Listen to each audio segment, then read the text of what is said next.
Assalamualaikum warahmatullahi wabarakatuh. Bismillahirrahmanirrahim. Alhamdulillahirabbil alamin. Wassalatu wassalamu ala asyrafil anbiya'i wal mursalin sayyidina wa maulana Muhammadin wa ala alihi wa sahbihi ajmain. Di dalam ajaran agama, dalam hadis Rasulullah sallallahu alaihi wasallam, Rasulullah bertanya kepada Abu Dzar Al-Ghifari, "Abu Dzar, apakah menurutmu banyaknya harta itu merupakan suatu kekayaan?" Abu Dzar diam saja, tidak menjawab. Pertanyaan itu lalu dijawab oleh Rasulullah sendiri. Kekayaan hakiki adalah kekayaan hati, dan kemiskinan sejati adalah kemiskinan hati.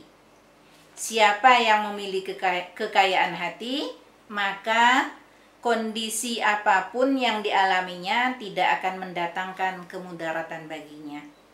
Sebaliknya, siapa yang miskin hatinya, maka apapun yang melebihi si dunia ini tidak akan pernah mencukupi.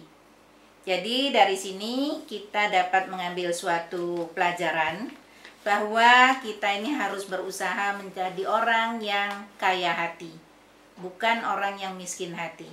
Kalau orang yang kaya hati, dia akan selalu merasa cukup. Dalam istilah agama disebut orang yang qanaah. Jadi apapun pemberian dari Allah Subhanahu wa ta'ala, dia tidak akan pernah berkeluh kesah, tidak akan merasa pernah kekurangan. Dia akan berusaha untuk mencukupkan pemberian Allah sesuai dengan apa yang sudah diusahakannya. Jadi orang yang kaya hati adalah orang yang merasa cukup dengan rezeki yang diberikan oleh Allah kepadanya, tidak akan mencari jalan yang aneh-aneh untuk memenuhi segala macam kebutuhan yang tidak sangat dibutuhkan, yang tidak diperlukan, tetapi cukupkanlah apa yang diberikan Allah itu dengan penuh keikhlasan, dengan ridho menerimanya, karena semata-mata kita mengharapkan berkah dari Allah Subhanahu wa ta'ala dengan perolehan harta, dengan cara kita selalu mensyukurinya. Kemudian yang harus lagi kita ingat, kita harus tulus bahwa rezeki yang diberikan Allah kepada manusia itu telah diukur oleh Allah sesuai dengan tingkat kemampuan kita masing-masing, tingkat pendidikan kita, tingkat kedudukan kita, tingkat jabatan kita. Kemudian kita harus berusaha melatih diri untuk tidak iri, tidak dengki terhadap kelebihan harta yang dimiliki oleh orang lain.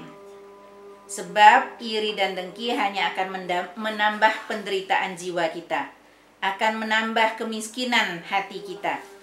Oleh karena itu, kita hendaknya berusaha untuk mencukupkan dalam hati kita apapun yang diberikan oleh Allah kepada kita.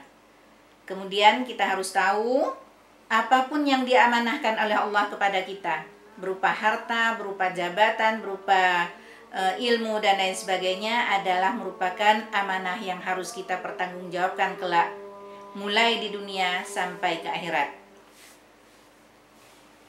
Kemudian kita harus berusaha untuk menyikapi segala anugerah Allah tadi, mulai dari yang kecil sampai kepada yang besar, sedikit maupun banyak, dengan meningkatkan terus rasa syukur kita kepada Allah Subhanahu wa ta'ala. Dengan banyak bersyukur, insya Allah Allah akan menambah segala nikmat yang telah diberikannya kepada kita. Kemudian kita harus tahu bahwa memang sedikit sekali dari hamba-hamba Allah itu yang bersyukur kepada Allah. Dalam surah As-Saba disebutkan, Bismillahirrahmanirrahim, wa qalilum min ibadiyasy syakur, dan sedikit sekali dari hamba-hambaku yang bersyukur. Oleh karena itu kita hendaknya berusaha mau masuk di dalam golongan hamba Allah yang pandai bersyukur, yang dengan bersyukur insya Allah Allah akan menambah nikmatnya kepada kita. Billahi taufiq wal hidayah. Assalamualaikum warahmatullahi wabarakatuh.